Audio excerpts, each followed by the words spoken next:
Mzuri sana Jex, habari yako? Niko mzima, buheri wa afya. Kwa salama, tunashukuru Maulana. Aha.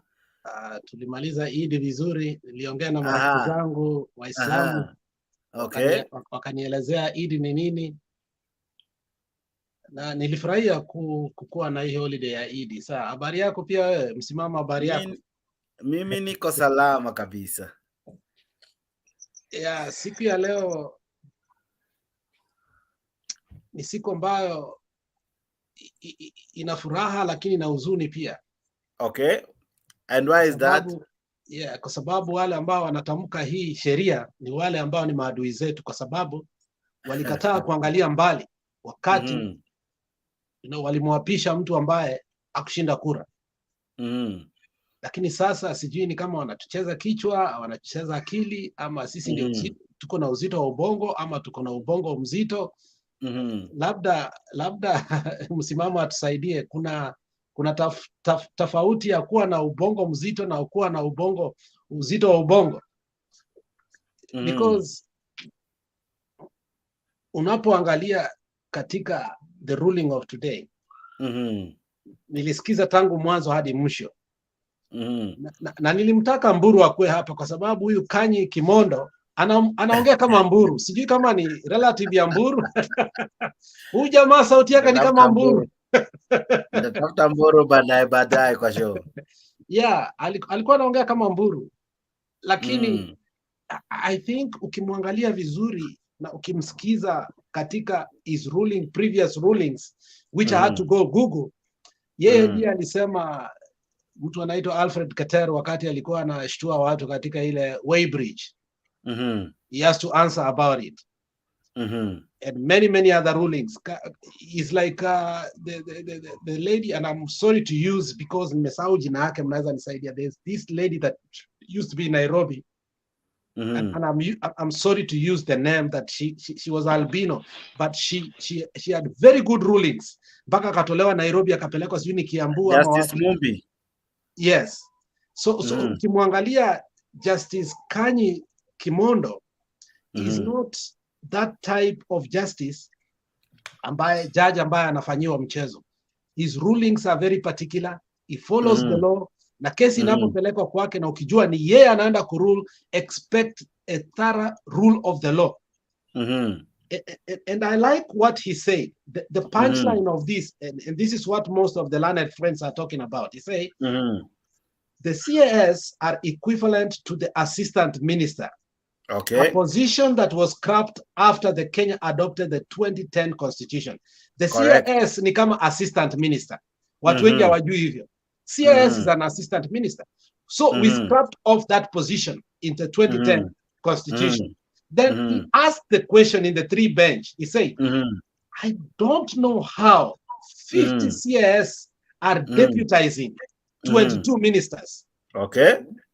Can you imagine? Like we have 22 ministers, but then we have 53 deputizing them. Okay. My good friend, who was the CS for industrialization and so on and so forth, unamjua ni nani? Sitaki kusema kwa sababu tunaenda kanisa pamoja na yeye, sitaki kumtaja jina yake, apendangi akitajwa jina. Is a young man. When he had to hand over to 7 people. Actually, later on, he handed over to 9 people. One CIS handing over to how many people? 9 people. Does that seem normal to you? Even if you are a president, even if you are a fool, does that really seem normal to you? But we want to preserve the weight of Musalia, my friend. So Musalia actually haja lose weight. Ukiangalia vizuri, there's a guy that one of the best and the most refined journalists in the history of mankind is somebody called Tim Russell, who used to have a show called Meet the Press on Sunday. Tim Russell, when he sat on the seat, you never knew that he was a big man. But one day after the show, in 2007, when the caucuses of Indiana were going on, and actually Obama won against Clinton, then he declared those were caucuses of Democratic Party. Before even we had a nominee for Democratic Party.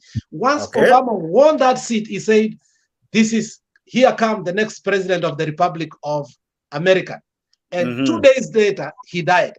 That man was so refined that, you know, in his sitting akikaa hivi, haukuwa unajua, I mean, he needs to be helped. So Musalia asikuje kutudanganya hapa kuwa yeye ndiye anatakana kusaidiwa.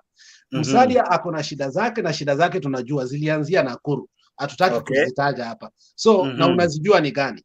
Now, but let me say this. I think Kenyans are happy now. Kenyans are happy temporarily because at least for the last 1 week, we are seeing a function of the judiciary that we saw when Kibaki was in power, when Uhuru was in power, that we could actually go to the court to get conservatory rulings so that we can stop this present government from using thorax to enact laws that are unlawful because just they are in the government. If you look at, and the only man standing here, I had to go back and rewatch him. It is Omtatah. Omtatah is so hardworking in the Senate, but at the same time, as a civil,